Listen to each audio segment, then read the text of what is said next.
From WBRN Radio and on the Bostonred Network, This Week in Economics on the 1st of April 2019. A little late this week, but we usually do this over the weekend, but nonetheless we'll, as they say, get to it in fashion here. Last week we were discussing the yield curve, and for some reason I inadvertently moved away from the yield curve, actually, concerning bonds. Anyway, we'll continue this, and we were thinking about a different scenario.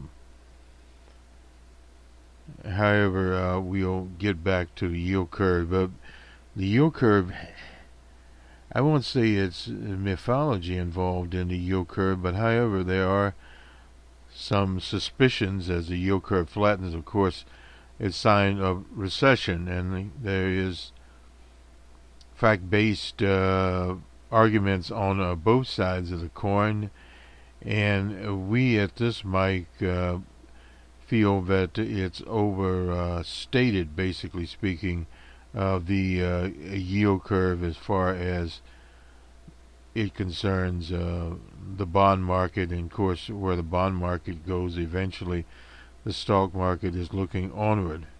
But we'll try to straighten this out. In fact, Dr. Janet Yellen, they asked her about it, and she was not concerned. She said perhaps there would be a raising of the interest rate at some point in time if there continues to be a problem. All this rocks around suggestions by the administration that they cut a half point, 50 basis points. I believe it's 50 basis. It may be just 25 basis points. Difficult to determine what this regime is up to at times, and also or not actually they have effected, the Fed has quantitative easing. The selling off of their bonds is what they were talking about, ending that. It's ironic because during the Obama administration, the conservatives were up in hand about quantitative easing and wanted it to end 4 years ago. Now that it actually is ending, there is some reverberation going on there. This is what happens. We'll hear from Janet Yellen before the broadcast is over. A little interview she gave at a conference by Credit Suisse about what to do. It's about 3 minutes long, so we'll get to that. But firstly, we'll get to the latest from our friends at let me find it here, at the Bureau of Economic Analysis. Now, this was released on Thursday, the 28th of March.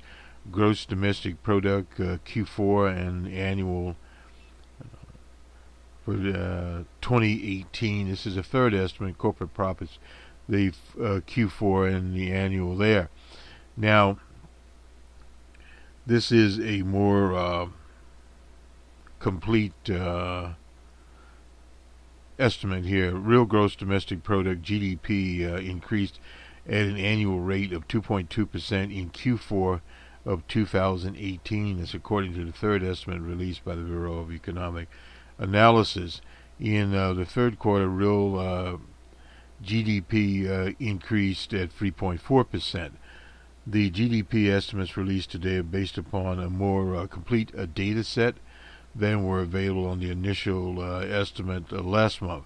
The initial estimate increased GDP at 2.6. We made a comment about that from our vision point, it was not the most complete data. So you're going to see this, what's that, 0.4% difference in the two. With this estimate for Q4, the general picture of the economic growth remains the same. Personal consumption expenditure, that is PCE, state and local government, and non-residential fixed investment were revised down. Imports were, of course, subtracted from the calculus. Now, real GDP, this is at the initial estimate was at 2.6, excuse me, and the actual estimate is 2.2. Current dollar GDP at 4.6, revised to 4.1. Average real GDP and real GDI at 1.9. This is the latest. And gross domestic purchase index at 1.7. A little better than the initial estimate was at 1.6. And the PCE price index at 1.5. Now real GDP increased to 2.9% in 2018 from the 2017 annual level. They're compared with an increase of 2.2 in 2017.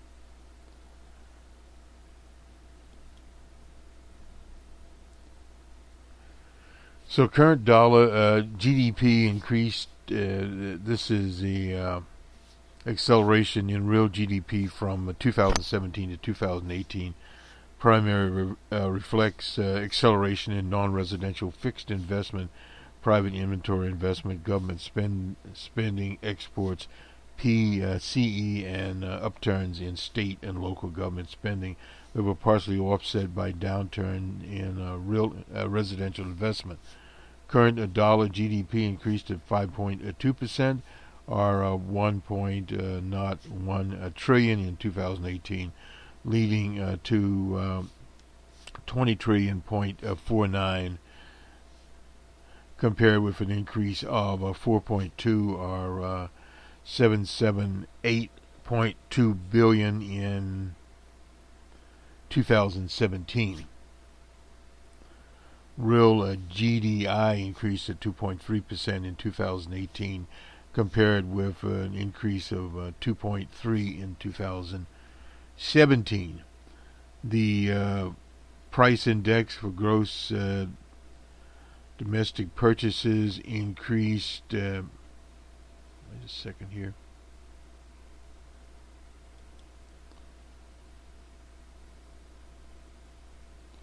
(2.2% in 2018, compared with an increase of 1.9 in 2017. The PCE price index increased at 2%, compared with an increase of 1.8%. That would have been in 2017. Excluding energy prices, the PCE price index increased at 1.9, compared with 1.6 in 2017. Corporate profits. Profits from current production, corporate profits with investment, valuation, and capital consumption adjustments decreased 9.7 billion in Q4, contrast with a 78.2 billion in the third quarter. Profits of domestic financial corporations decreased 25.2 billion in Q4, compared with a decrease of 6.1 billion in Q1. Profits of domestic non-financial corporations increased 13.6 billion, compared with an increase of 83 billion. That would have been in Q3, I suppose. Yeah. The rest of the world. Well, let me just here. Just domestic. Okay, we got that. With the rest of the world, profits increased 1.9 billion. Compared with an increase of 1.3 billion in Q4. Receipts increased at 8.8 billion, and payments at 6.6 9B. The next release will be on the 25th of February. Of April. Sorry about that. And let me just we'll attach this somewhere along the line here. Just looking at some percentage changes now. This would do what we call basically the crosstabs. Anyway, nonetheless, we look at percentage change at annual rate. This is in gross national product. In 2016 at 1.6, in 2017 at 2.2, and in 2018 at 2.9. And if we look at quarter by quarter, 2018 we start off in the first quarter at 2.2, and the fourth quarter was the best quarter at 4.2, and Q3 was at 3.4, and in Q4 we had 2.2. Now, personal consumption expenditure, we'll just look at 2018 here. Let me get to my screen. In Q1 it was at 0.36, in Q2 it was at 2.57, and Q4 2.37, and it was 1.66 in Q4. So that is basically where things were. And let me just take a little look here at some of the other items here. There's a lot of items here to look at. But, we'll get gasoline energy prices, something that affect a lot of people. It was in a negative, wait a minute here.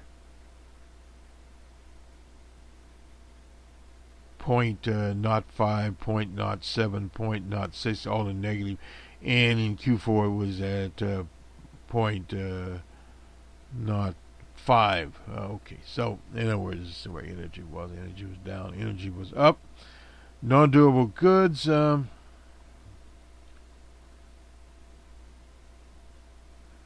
at 0.49. Hopefully I'm in the right columns here. And at 0.142, 0.147, that would be Q3, and 0.12. And let's see, we'll look at healthcare here. Basically, start out at 0.16, 0.25, and 0.54. That would be in Q3, and then we were down to 0.04. So you can see a general slowdown here in things, not something that we would look at, but nonetheless, this is the third estimate. Things are not as rosy as portrayed in some corners of the press. Now let's get over to monthly new residential sales. This is for February of 2019. This is released on March the 29th from the Bureau of the Census and the U.S. Housing and Urban Development, a joint release here, and we'll look at it here. New home sales at 667,000. New home, new homes for sale at 340,000. The median price was 315,000. Sales of single-family houses in February of 2019 was seasonally adjusted at an annual rate of 667,000. This is 4.9% above the revised January rate of 636,000, and is 0.6% above the February 2018 estimate of 663,000. So, let's see. We'll look back at this again.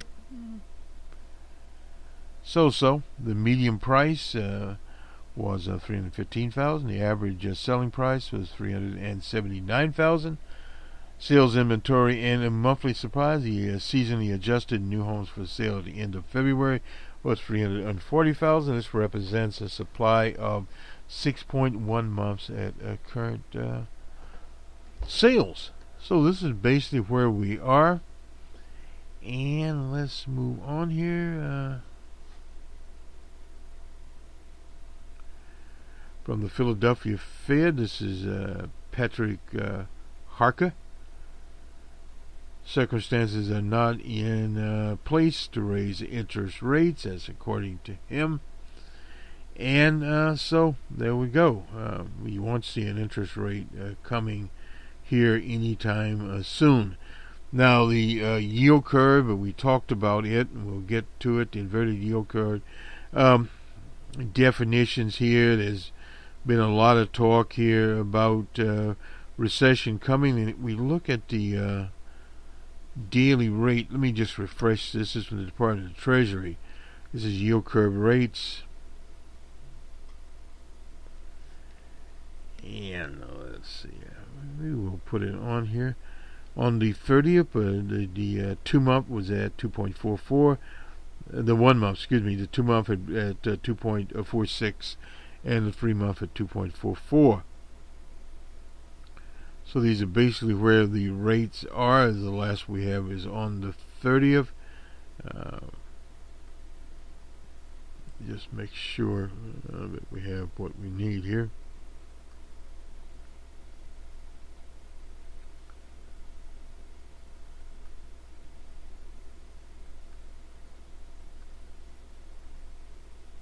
Okay. Well, here we go. We'll kind of update this a bit here on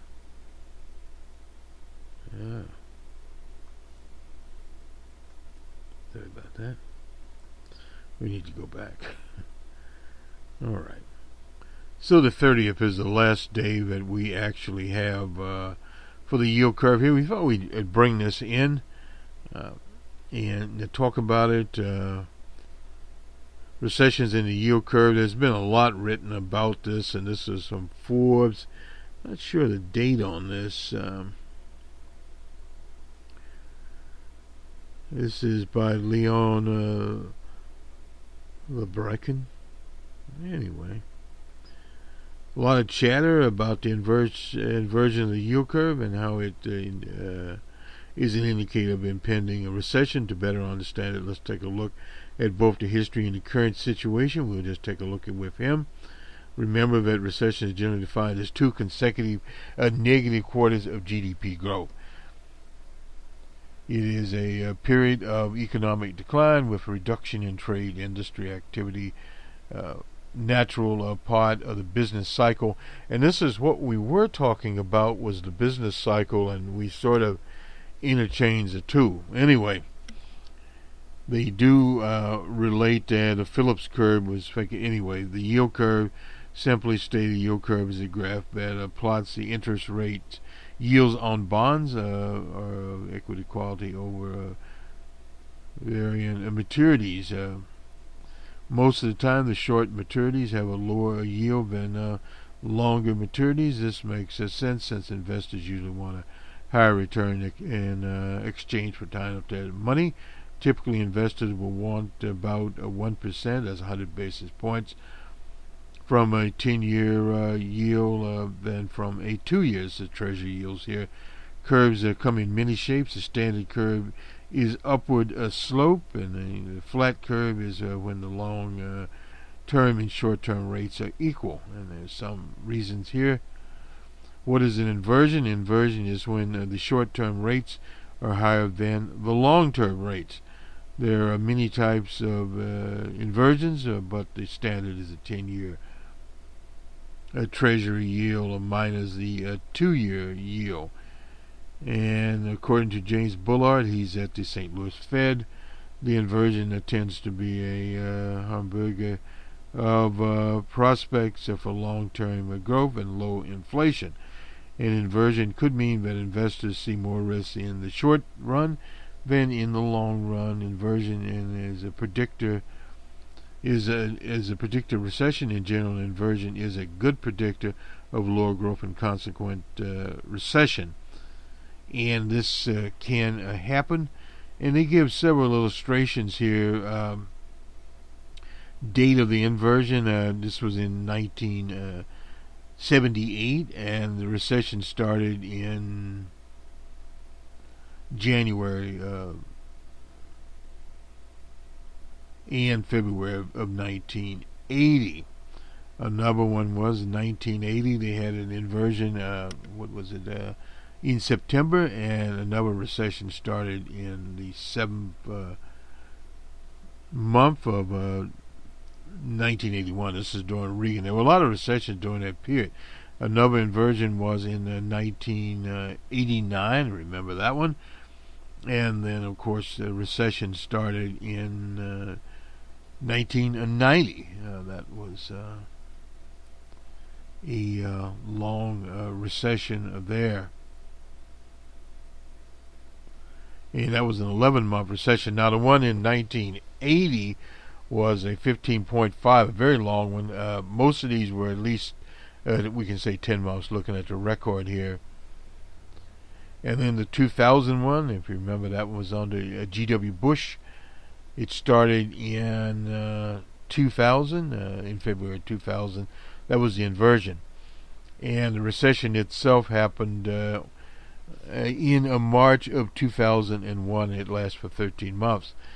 We had another one of those occur in February of 2006, and it lasted to 2007. It's 22 months there. Does an inverted yield curve cause a recession? In recent blog, this is David Wheelock shared the Fed's survey of commercial lenders and how lenders tend to tighten credit standards after an inversion. He shared the following. Loans become less probable when short-term rates are high.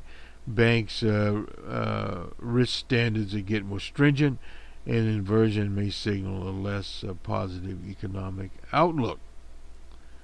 Does an inversion cause a recession, or does an inversion cause banks to tighten lending, which then creates a recession?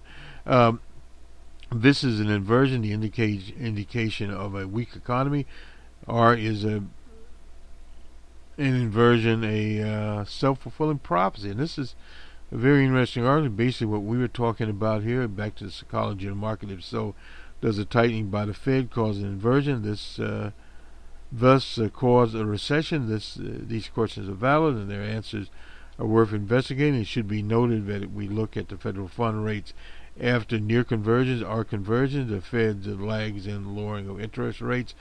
There are two conspicuous exceptions to this, but in the 1113 case, the Fed lagged in cutting rates too long, and the outcome has been cast. Perhaps further evidence of the Fed lag is comments about a possible reduction in a bond balance sheet in September. However, the inversion preceded the tightening, or vice versa. What we know is that the yield curve inversion precedes each of the last 11 recessions, and alone is a strong evidence of a correction. Recessions can be and are opportunities. The point is not to inspire panic, but to equip ourselves with knowledge of previous patterns so that we can focus on our efforts on planning and preparation. Now, this is it's an interesting article here, but you have other problems occurring here than just the bond market. You have a general weakness on the global market. Let me just turn here to Janet Yellen and we'll listen to her. It's about free. Okay, we'll have to get this report a little later here because of some technical situation problems here, but anyway, nonetheless, we'll just soldier on. Let's see, where are we going now? We'll go to, look at our time, we'll go to China. And these are the latest figures out of China. This is the Purchase Managers Index, and we'll get to it in a second here. Alright, the Purchase Managers Index. This is from the Bureau of Statistics, National Statistics in Beijing. The Purchase Managers Index, this is for March at 50.5, and in February it's 49.2.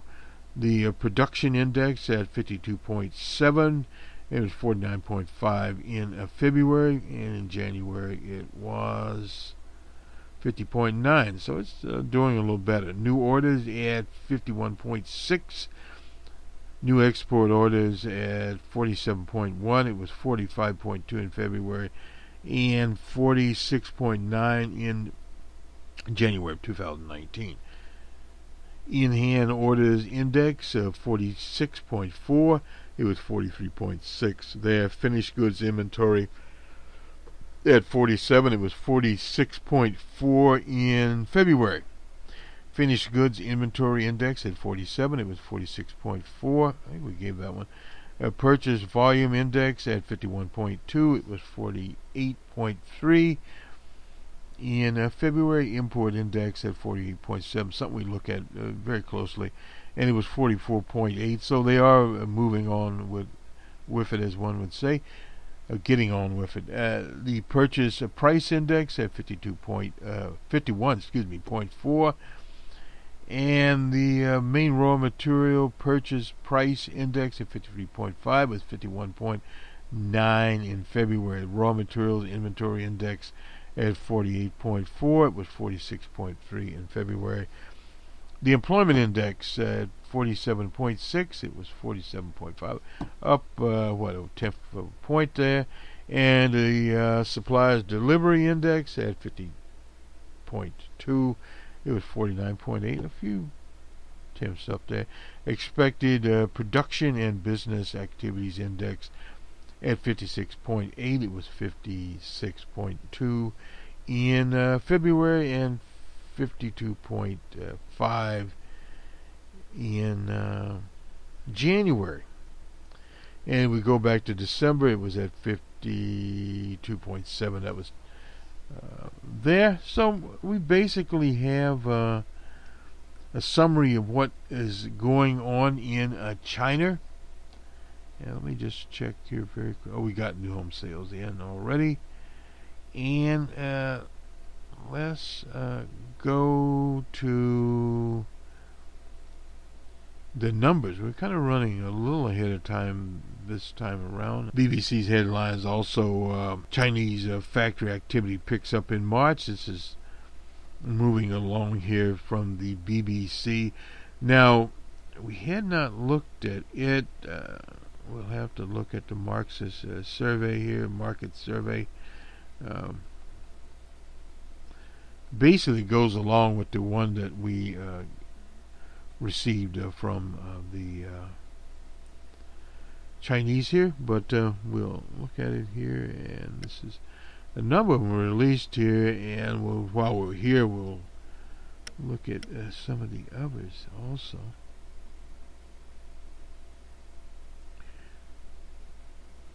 Some of the European ones. Here we go. Here we won't be going Mandarin Chinese. You won't go there, but this is the General Manufacturing Index. Chezing here. Anyway,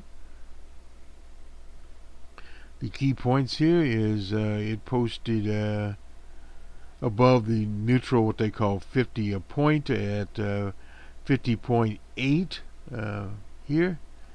And let me just spice this up a little bit. The general commentary here from Dr. Zong, is Director of Macro Analysis at the CEBM Group.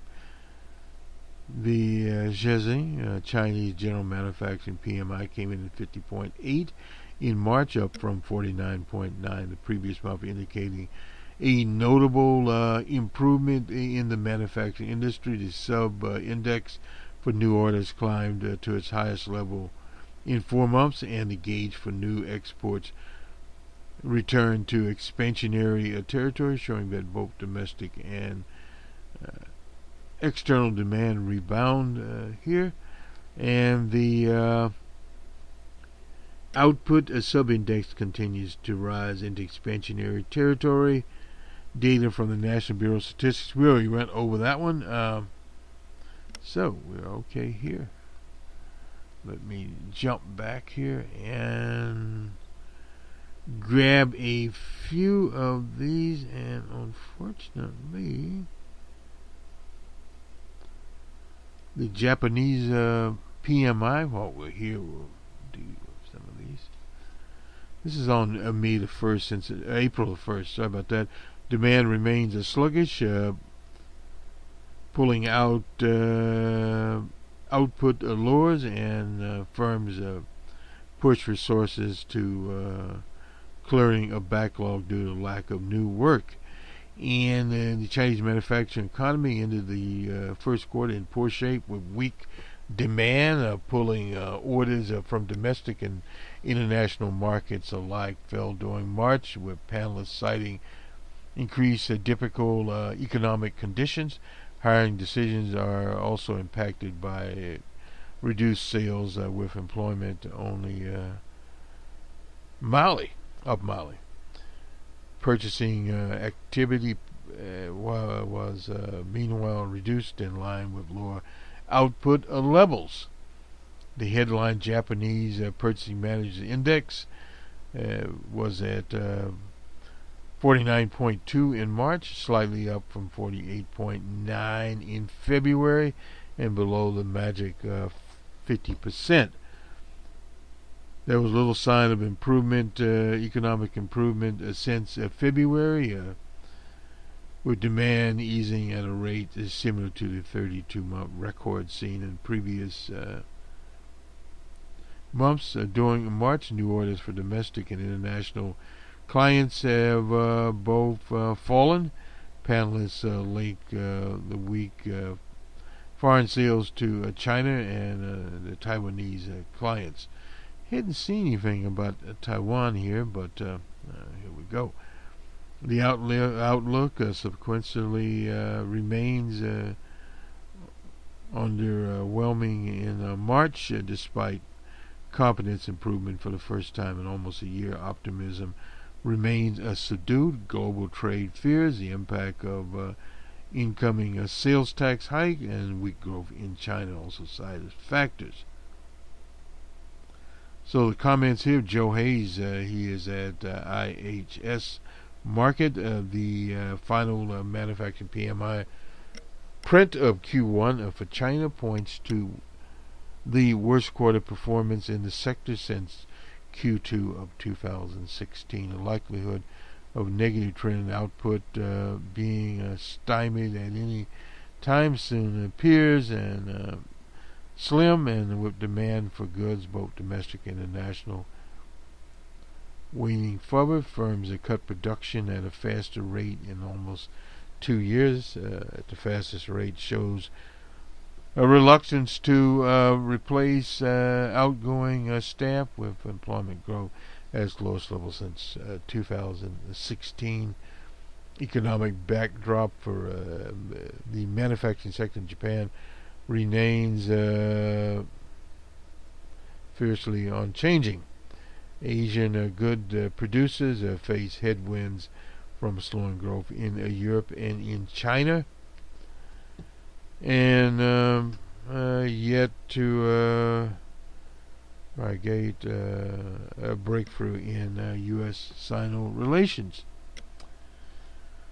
So this is their story, and they're telling it with some definition, I guess you'd say. And let me see who else is here.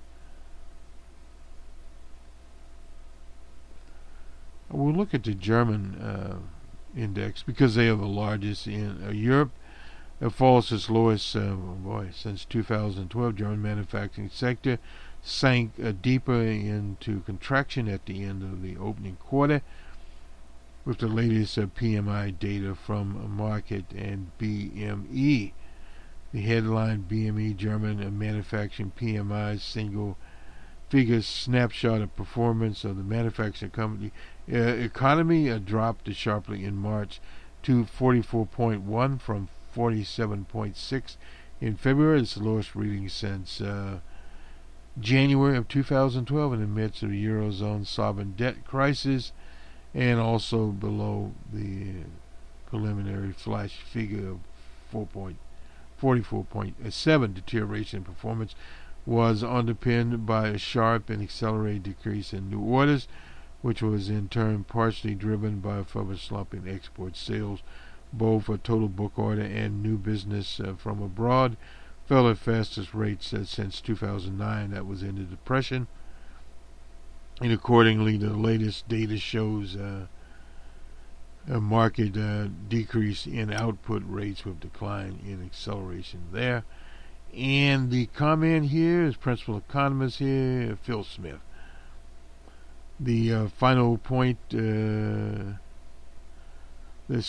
final print of March manufacturing PMI numbers made for uncomfortable reading, with the downturn in sectors even worse than initially suggested by the flash data. Both new orders and export are now falling at a rate not seen since the global financial crisis, with more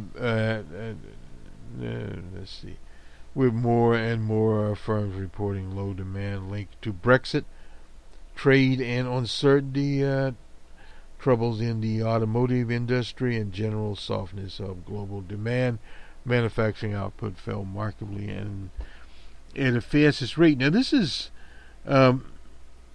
different from the yield curve, and the yield curve is there. We just talked about the yield curve, but this is global conditions. We watch at Crunch Analytics, we watch global conditions much more because we tend to be, as DJ Trump said, globalists. Anyway, contraction in output was recorded across each of the three broad industrial categories, with markers of intermediate goods recording the steepest fall, followed by capital goods producers.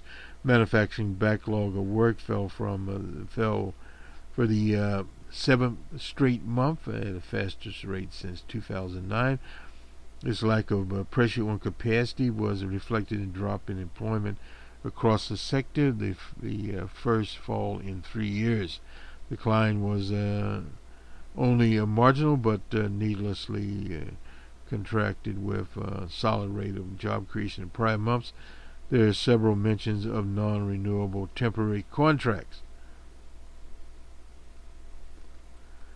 Manufacturers' growing reluctance to extend contracts also reflect further weakening of confidence towards the outlook for output. The sentiment on this front was the most pessimistic since November of 2012.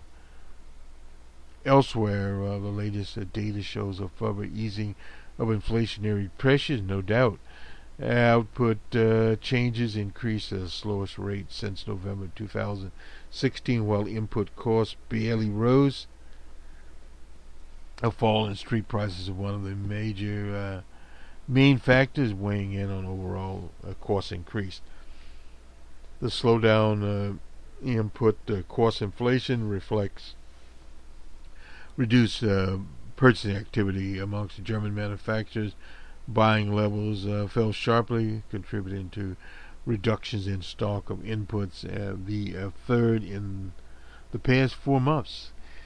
The final Eurozone manufacturing PMI at 44.5 in March. The flash, it was 47.6 in February. Not much of an improvement there in the Eurozone confidence, lowest level in 6 weeks. So we can look at the whole enchilada, so to speak. 54.7, this is 12-month high in March in Greece. In Ireland, it was 53.9. In the Netherlands, 52.5, and it was 50.9 in Spain. In Austria, 50. In France, at 59.7. In Italy, at 47.4. And Germany was the one that was down, an 80-month low there at 44.1. France, it was at a 3-month low, and in Italy at a 70-month low, a 2-month low in Spain, a 33-month low in the Netherlands, a 2-month low in Ireland, and a 12-month high in Greece. So Greece is doing much better here, and they had been in a depression a few years ago. Wait a minute here. Manufacturing in the Eurozone deteriorated in March to a general degree His greatest degree, in 6 years.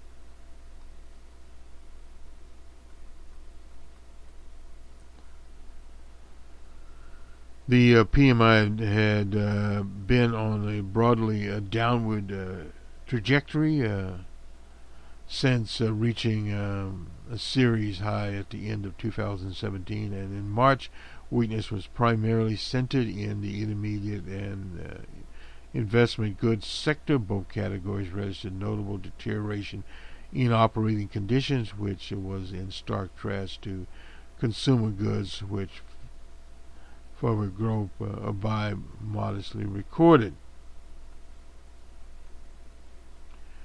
And the comments here from Dr. Williamson, he's the chief economist at Market.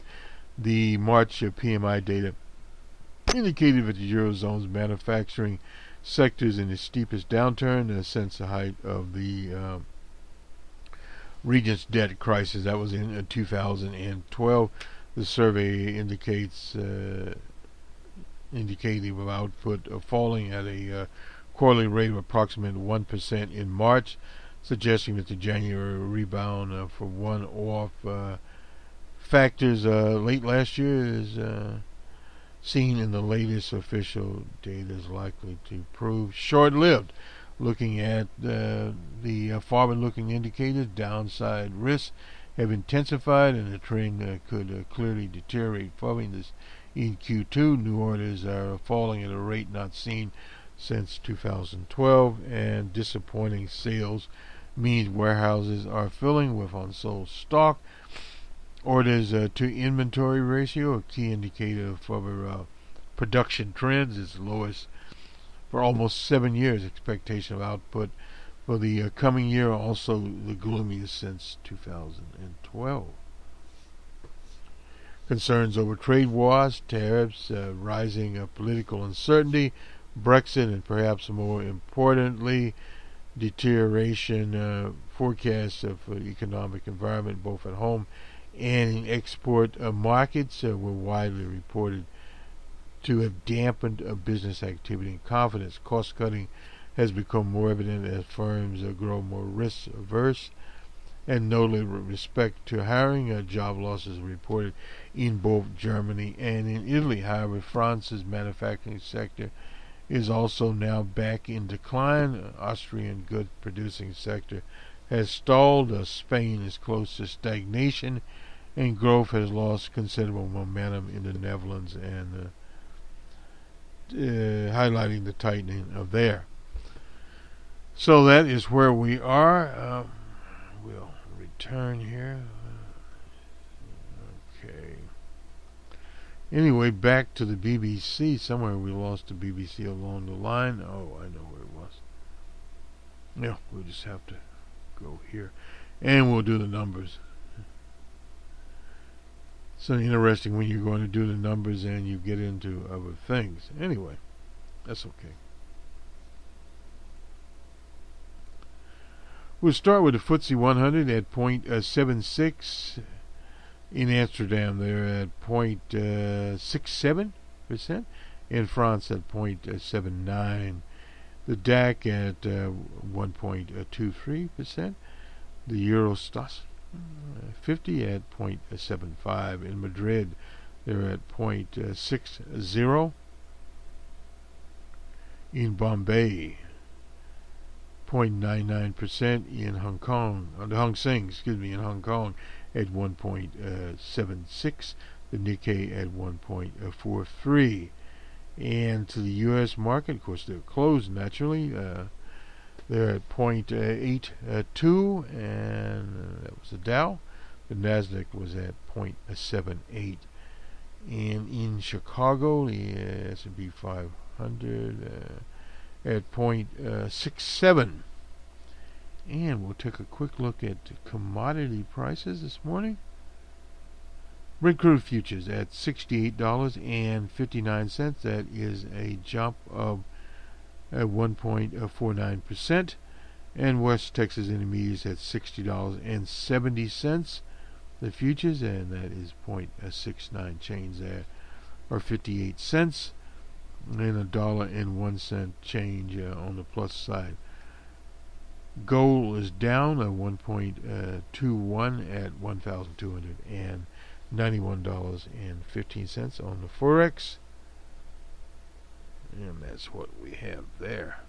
So that is the numbers. We'll trust those. Again, wrapping up the report. Just about on time.